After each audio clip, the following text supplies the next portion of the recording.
ನಮಸ್ಕಾರ. ರಿವ್ಯೂ ಚಾನೆಲ್ಗೆ ಸ್ವಾಗತ. ನಾನು ಸೌಖ್ಯ ಗಾಂವ್ಕರ್. ಮಾಲಾಧಾರಿಗಳ ಮೇಲೆ ಕಲ್ಲು ತೂರಿದ್ದು ಮಕ್ಕಳಲ್ಲ, ದೊಡ್ಡವರೇ. ಈಗ ಅಲ್ಲಿ ಆಕ್ರೋಶ ಯಾವ ರೀತಿ ಆಗಿದೆ ಚಾಮರಾಜಪೇಟೆ ಜೆ ನಗರ ಓಂ ಶಕ್ತಿ ಅವ್ರ ಮೇಲೆ ಕಲ್ಲು ತೂರಾಟ ಮಾಡಿದ ಘಟನೆಗೆ ಸಂಬಂಧಪಟ್ಟಂತೆ ಅಂದರೆ ಹಲವಾರು ಸೀಕ್ರೆಟ್ಸನ್ನು ತೆಗಿತಿದ್ದಾರೆ. ರಾತ್ರಿ ಆಗಿದ್ದೇನು, ಜಮೀರ್ ಅಹಮದ್ ಖಾನ್ ಅವರು ಏನು ಮಾಡೋಕ್ಕೆ ಟ್ರೈ ಮಾಡ್ತಿದ್ದಾರೆ ಅಂತ ಮುಗಿಬಿದ್ದಿದ್ದಾರೆ. ಡೀಟೇಲ್ಸ್ ಇರ್ತಾ ಹೋಗ್ತೀವಿ. ಮಿಸ್ ಮಾಡಿದ್ರೆ ನಮ್ಮ ಚಾನಲ್ನ ಸಬ್ಸ್ಕ್ರೈಬ್ ಮಾಡಿ, ನಿಮ್ಮ ಅಭಿಪ್ರಾಯ ಕಮೆಂಟ್ ಮಾಡಿ ತಿಳಿಸಿ. ಎಸ್ ವೀಕ್ಷಕರೇ, ಜೆ ನಗರದಲ್ಲಿ ರಾತ್ರಿ ಏನಾಯಿತು ಅನ್ನೋ ವಿಚಾರದಲ್ಲಿ ಈಗ ಗೃಹ ಸಚಿವರು ಹೇಳಿದ್ದಾರೆ, ಪೊಲೀಸರು ಅರೆಸ್ಟ್ ಮಾಡಿದ್ದಾರೆ. ಈ ಕೇಸಲ್ಲಿ ಇನ್ವೆಸ್ಟಿಗೇಷನ್ ಮುಂದಕ್ಕೆ ಸಾಗ್ತಿದೆ. 3 ಜನ ಮಕ್ಕಳು ಕಲ್ಲು ತೂರಾಟ ಮಾಡಿದ್ದು. ಮಕ್ಕಳಂದ್ರೆ ಏನು ಎಳೆ ಮಕ್ಕಳಲ್ಲ, 15, 16, 17 ವರ್ಷದ ಮಕ್ಕಳು ಅನ್ನೋದು ಗೊತ್ತಾಗ್ತಿದೆ ಅವ್ರು ಹೇಳ್ತಿರೋದು. ಬಟ್ ಮಕ್ಕಳಲ್ಲ ಕಲ್ಲು ತೂರಿದ್ದು ಅಂತ ಈಗ ಅಲ್ಲಿನ ಜನ ಮತ್ತೆ ಹಿಂದೂಗಳು, ಬಜರಂಗ ದಳದವರು, ಹಿಂದೂ ಪರ ಸಂಘಟನೆಗಳು ಮುಗಿಬಿದ್ದಿರೋದು. ಇವರು ಕೇಸನ್ನ ಅಷ್ಟು ಗಂಭೀರ ಸ್ವರೂಪಕ್ಕೆ ಹೋಗಬಾರ್ದು ಅಂತ ಈ ರೀತಿ ಮಾಡ್ತಿದ್ದಾರೆ. ಅಲ್ಲಿ ಇನ್ಫ್ಯಾಕ್ಟ್ ಯಾರು ಕಲ್ಲು ತೂರಿದ್ರು ಅನ್ನೋದು ಗೊತ್ತು ಮಾಡೋದೇ ಕಷ್ಟ ಇತ್ತು. CCTV ದೃಶ್ಯಾವಳಿಗಳು ಸಿಗದಂತೆ ಅಂಥ ಜಾಗದಲ್ಲಿ ಹೋಗಿ ಮಾಡಿದ್ದಾರೆ. ಆ ಕಡೆಯಿಂದ, ಆ ಏರಿಯಾ ಕಡೆಯಿಂದ ಬಂದಿದೆ ಅಂತ ಹೇಳ್ತಿರೋದು ಇವರು. ಸರಿಯಾಗಿ ಇನ್ವೆಸ್ಟಿಗೇಷನ್ ಮಾಡದೆ ಯಾರೋ 3 ಜನರನ್ನ ಕರ್ಕೊಂಡು ಹೋಗಿ ಕೂರಿಸಿದ್ದಾರೆ ಅಂತ ಅಲ್ಲಿ ಹಿಂದೂ ಪರ ಸಂಘಟನೆಗಳು ಆರೋಪ ಮಾಡ್ತಿರೋದು. ಜಮೀರ್ ಅಹಮದ್ ಖಾನ್ ಅವರು ರಾತ್ರಿ ಸಂಧಾನ ಮಾಡಿ ಅಲ್ಲೇ ಡೀಲ್ ಮಾಡಿ ಮುಗಿಸೋಕೆ ನೋಡಿದ್ರು. ಯಾಕೆ ಹಿಂಗೆ ಮಾಡ್ತಿದ್ದೀರಿ ಜಮೀರ್ ಅಹಮದ್ ಖಾನ್ ಅವರೇ ಅಂತ ಆಕ್ರೋಶ ಭರಿತರಾಗಿ ಈಗ ಹಿಂದೂ ಪರ ಸಂಘಟನೆಗಳು ಪ್ರತಿಭಟನೆಗಿಳಿದಿರೋದು. BJP ಕೂಡ ಸಾಥ್ ಕೊಡ್ತಾ ಇದೆ. CT ರವಿ ಸೇರಿದಂತೆ ಬೇರೆ ಅವ್ರು ಹೇಳ್ತಿರೋದು ಇದನ್ನೇ. ಜಮೀರ್ ಅಹಮದ್ ಅವ್ರು ಹೇಳ್ತಾರೆ, ಯಾವತ್ತೂ ಇದು ನಡೆದಿರಲಿಲ್ಲ, ನಡೆದಿರೋದು ತಪ್ಪು, ಸಣ್ಣವ್ರು ಮಾಡಿರಲಿ ದೊಡ್ಡವ್ರು ಮಾಡಿರಲಿ, ನಡೆದಿರೋದು ತಪ್ಪೇ, ಆ್ಯಕ್ಷನ್ ಆಗುತ್ತೆ, ಬಟ್ ಯಾವತ್ತೂ ನಡೆದೇ ಇರಲಿಲ್ಲ, ಅಣ್ಣ ತಮ್ಮಂದ್ರಂತೆ ಇದ್ದೀವಿ ನಾವು ಅಂತ ಹೇಳ್ತಾರೆ. ಬಟ್ ಪ್ರತಿ ವರ್ಷ ಆಗಿದೆ ಇದು. ಒಂದು ಕಡೆ ಬೆಂಕಿ ಹಾಕಿದ್ದಾರೆ, ಇನ್ನೊಂದು ಕಡೆ ಬೋರ್ಡ್ ಕಿತ್ತು ಹಾಕಿದ್ದಾರೆ. ನರಸಿಂಹಸ್ವಾಮಿ ದೇವಸ್ಥಾನದ ಹತ್ರ, ಅಯ್ಯಪ್ಪ ಸ್ವಾಮಿ ದೇವಸ್ಥಾನದ ಹತ್ರ ಓಂ ಶಕ್ತಿ ಮಾಲಾಧಾರಿಗಳ ಮೇಲೆ ಇದೆಲ್ಲ ಕಡೆಗೂ ಕೂಡ ಒಂದಲ್ಲ ಒಂದು ರೀತಿ ಕಿರಿಕು ಪದೇ ರಿಪೀಟ್ ಆಗ್ತಿದೆ. ಇದೇನು ಹೊಸದಲ್ಲ, ಯಾರ ಕಥೆ ಹೇಳ್ತಿದ್ದೀರಾ ಅಂತ BJP ಮುಗಿಬಿದ್ದಿರೋದು. ಸೊ ಸಣ್ಣ ಮಕ್ಕಳ ಮೇಲೆ ಕಲ್ಲು ತೂರಾಟ ಆಗಿದೆ. ಒಬ್ರು ಹೆಣ್ಮಕ್ಳಿಗೆ ತಲೆ ಒಡೆದು ರಕ್ತ ಸುರಿದಿದೆ. ಈ ಥರ ಅವ್ರವ್ರ ಆಚರಣೆ, ಅಲ್ಲಿ ಗಲಾಟೆ ಇಲ್ಲ, ಪ್ರಚೋದನೆ ಇಲ್ಲ, ಯಾವುದೋ ದೊಡ್ಡ DJ ಹಾಕಿ ಡ್ಯಾನ್ಸೂ ಮಾಡಿಲ್ಲ. ಇವರು ಏನೋ ಭಯಂಕರ ಶಾಂತಿ ಕದಡು ಬಿಟ್ಟಿದ್ದಾರೆ ಅನ್ನೋದಕ್ಕೆ ಶಾಂತಿಯುತವಾಗಿ ಇವರಲ್ಲಿ ಮೆರವಣಿಗೆ ಕಾರ್ಯಕ್ರಮ, ಓಂ ಶಕ್ತಿಯವರ ಪ್ರೋಗ್ರಾಮ್ ಅಷ್ಟೇ. ಅವ್ರ ಮೇಲೆ ಆ ಕಡೆ ಏರಿಯಾದಿಂದ ಕಲ್ಲು ಬರುತ್ತೆ.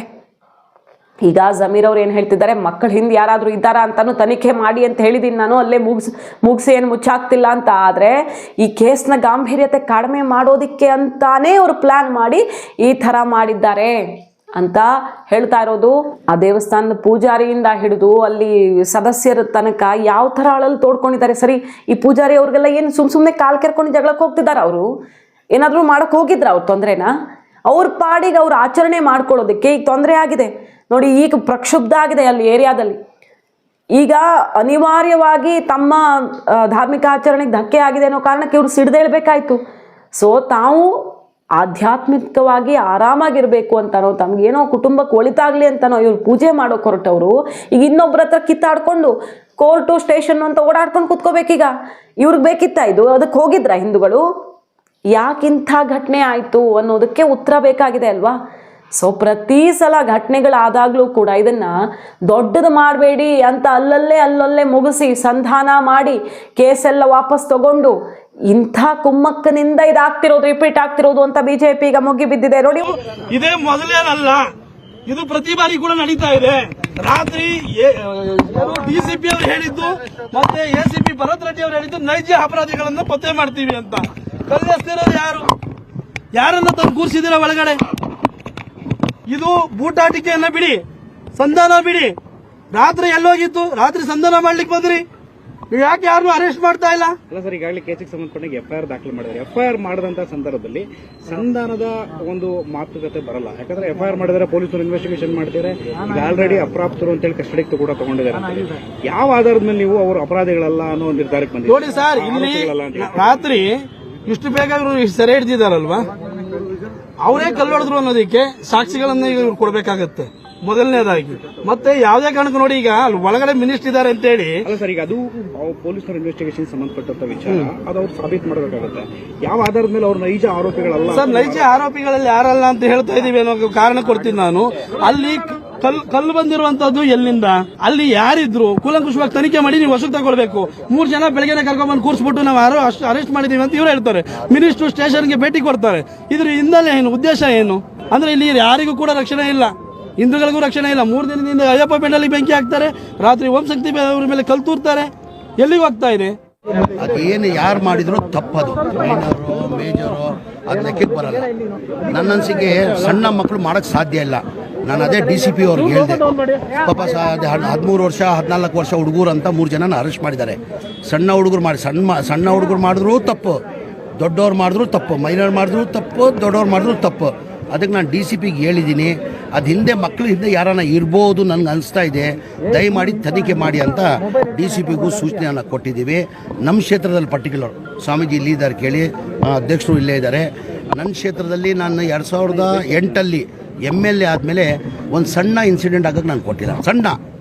ಸಣ್ಣ ಇನ್ಸಿಡೆಂಟ್ ನಮ್ಮಲ್ಲಿ ದೇವ್ರದೆಯಿಂದ ಒಂದು ಸಣ್ಣ ಇನ್ಸಿಡೆಂಟ್ ಆಗಲ್ಲ, ನನ್ನ ಗಮನಕ್ಕೂ ತರಲ್ಲ. ಹಂಗೇನಾರು ಆದರೆ ಅವರವರೇ ಬಗೆಹರಿಸ್ಕೊತಾರೆ. ರಾತ್ರಿ ತಾವು ನೋಡಿರ್ಬೋದು, ನಮ್ಮ ಲೋಕಲ್ ಲೀಡರ್ಸ್, ನಮ್ಮ VS ಗಾರ್ಡನ್ ಲೋಕಲ್ ಲೀಡರ್ಸ್ ಎಲ್ಲ ಭಾಳ ಜನ ಆಚೆಯಿಂದ ಬಂದಿದ್ದಾರೆ. ನಮ್ಮವರೇ ಕಿಚ್ಚಾಡಿದ್ದಾರೆ, ನಿಮ್ಮೆಲ್ಲ ಏನ್ರಿ ಕೆಲಸ, ನಾವಿದ್ದೀವಿ ಏರಿಯಾದಲ್ಲಿ, ನಾವೆಲ್ಲ ಸೆಟ್ರೇಟ್ ಮಾಡ್ಕೊತೀವಿ, ನೀವೇನಿಗೆ ಬಂದ್ರಿ ನೀವು ಅಂತ ಹೇಳ್ಬಿಟ್ಟು ಅವರೇ ಗಲಾಟೆ ಮಾಡಿದ್ದಾರೆ ನಿನ್ನೆ ರಾತ್ರಿ. ನಿಮಗೂ ಮಾಹಿತಿ ಬಂದಿರ್ಬೋದು ಅದು. ಆ ಥರ ಇಲ್ಲಿ ನಾವೆಲ್ಲ ಸ್ವಂತ ನಾವು ಅಣ್ಣ ತಮ್ಮದಿರಂಗೆ ಯಾರಿಗೂ ಇಂಥ ಅವಕಾಶ ಮಾಡೋಕ್ಕೆ ಬಿಡಲ್ಲ. ಜಯನಗರದಲ್ಲಿ ಓಂ ಶಕ್ತಿ ಮಾಲಾಧಾರಿಗಳ ಮೇಲೆ ಕಲ್ಲು ಹೊಡಿತಾರಲ್ಲ, ಓಂ ಶಕ್ತಿ ಮಾಲಾಧಾರಿಗಳೇನು ಏನು ಗಲಾಟೆಗೆ ಹೋಗಿದ್ದೀರಾ? ಇದೇನೊಂದು ತೋರಿಸುತ್ತೆ ಇದು. ಅಲ್ಲಿ ಅಯ್ಯಪ್ಪ ಸ್ವಾಮಿ ಮೆರವಣಿಗೆ ಮೇಲೆ ಕಲ್ಲು ಹೊಡಿತಾರೆ, ಗಣಪತಿ ಮೆರವಣಿಗೆ ಮೇಲೆ ಕಲ್ಲು ಹೊಡಿತಾರೆ. ಅಂದರೆ ಇದನ್ನೆಲ್ಲ ಎಷ್ಟು ದಿನ ಸಹಿಸ್ಕೋಬೇಕು? 80% ಹಿಂದೂಗಳು ಇರುವ ಕಡೆಗಳಲ್ಲೇ ಹಿಂಗಾದರೆ ಇನ್ನು ಬಾಂಗ್ಲಾದೇಶದಲ್ಲಿ, ಪಾಕಿಸ್ತಾನದಲ್ಲಿ ಹಿಂದೂಗಳ ಪರಿಸ್ಥಿತಿ ಏನಿರ್ಬೋದು ಯೋಚನೆ ಮಾಡಿ, ನೀವು ಕಲ್ಪನೆ ಮಾಡ್ಕೊಳ್ಳಿ. ಇಲ್ಲಿ ಸಿದ್ದರಾಮಯ್ಯನವರು ರಾಮನ ಹೆಸರು ಇರುವಂಥ ಮುಖ್ಯಮಂತ್ರಿ, ಶಿವನ ಹೆಸರು ಉಪಮುಖ್ಯಮಂತ್ರಿ, ಆದ್ರೆ ಇಲ್ಲಿ ಶಿವನ ಪೂಜೆ ಮಾಡಂಗೂ ಇಲ್ಲ, ರಾಮನ ಪೂಜೆ ಮಾಡಂಗೂ ಇಲ್ಲ. ನೋಡಿ ಒಂದು ಬೆಳವಣಿಗೆ, ಅಲ್ಪಸಂಖ್ಯಾತರ ಸಾಲ ವಸೂಲಿಗೆ OTS ಅಂದ್ರೆ ಸಿದ್ದರಾಮಯ್ಯನವರಿಗೆ ಅಲ್ಪಸಂಖ್ಯಾತರಿಗೆ ಬಗೆ ಬಗೆ ಗಿಫ್ಟ್ಗಳನ್ನು ಕೊಡ್ತಿದ್ದಾರೆ. 7 ವರ್ಷಗಳಿಂದ ವಸೂಲಾಗದೆ ಉಳಿದಿರೋ 700 ಕೋಟಿ ರೂಪಾಯಿಗೆ ಏನು ಅದಕ್ಕೂ ಹೆಚ್ಚು ಮೊತ್ತಕ್ಕೆ ಸಂಬಂಧಪಟ್ಟಂತೆ ಬೇರೆ ಬೇರೆ ಆಫರ್ಸ್ ಅನ್ನು ಕೊಡ್ತಿದ್ದಾರೆ. ಈಗ ಯಾವ ರೀತಿಯಲ್ಲಿ ಬಡ್ಡಿ ಕಡಿತಗೊಳಿಸೋದು ಸೇರಿದಂತೆ ಸೂಕ್ತ ರಿಯಾಯಿತಿಯೊಂದಿಗೆ ಏಕಕಾಲ ತಿರುವಳಿ ಯೋಜನೆಯನ್ನು ಪರಿಚಯಿಸೋದು. ಸಿದ್ದರಾಮಯ್ಯನವರು ಹಿಂದೆ 2013-18ರಲ್ಲಿ ಅಲ್ಪಸಂಖ್ಯಾತರ ಅಭಿವೃದ್ಧಿ ನಿಗಮದ ಅಡಿ ವಿವಿಧ ಯೋಜನೆಗಳನ್ನು ಸಾವಿರಾರು ಜನರಿಗೆ ನೇರ ಸಾಲ ಮಂಜೂರು ಮಾಡಿದ್ದು ಎಲ್ಲ ಆಗಿತ್ತು. ಈಗ 2ನೇ ಅವಧಿಯಲ್ಲಿ ಸಿದ್ದರಾಮಯ್ಯನವರು ಆ ಸಾಲ, ಹಿಂದೆ ಕೊಟ್ಟಿದ್ದ ಸಾಲ, ಬಡ್ಡಿ ಎಲ್ಲ ಒನ್ ಟೈಮ್ ಸೆಟ್ಲ್ಮೆಂಟ್ ಮಾಡೋದಕ್ಕೆ ಆಫರ್ ಕೊಡ್ತಿದ್ದಾರೆ. ಅಂದರೆ ಕೊಡಿ, ನೀವು ಅಲ್ಪಸಂಖ್ಯಾತರ ಏಳ್ಗೆಗೆ ಬಗೆ ಬಗೆಯ ಆಫರ್ಸ್ ಕೊಡಿ, ಹಿಂದೂಗಳಲ್ಲೂ ಬಡವರಿಗೂ ಕೊಡಿ, ಎಲ್ಲ ಕೊಡಿ.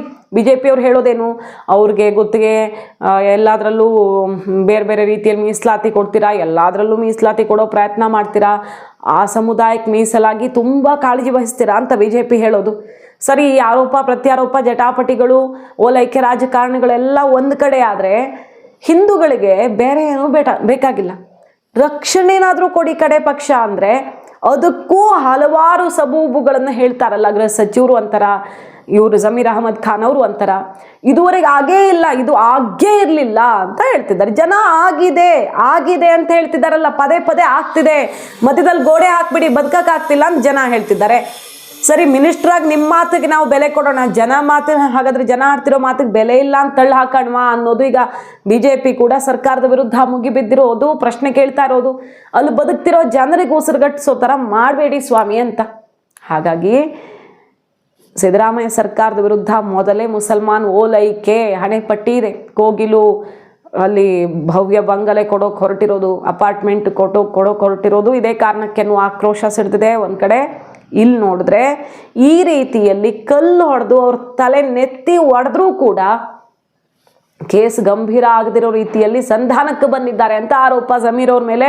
ಬಟ್ ನಾನು ಯಾರನ್ನು ಬಿಡಲ್ಲ, ತಪ್ಪು ಮಾಡಿದವ್ರನ್ನ ಶಿಕ್ಷೆ ಆಗೋ ತನಕ ಬಿಡಲ್ಲ, ಹಿಂದೆ ಯಾರಿದ್ದಾರೇನು ನೋಡಿಸ್ತೀನಿ ಅಂತಿದ್ದಾರೆ ಜಮೀರ್ ಅವರು.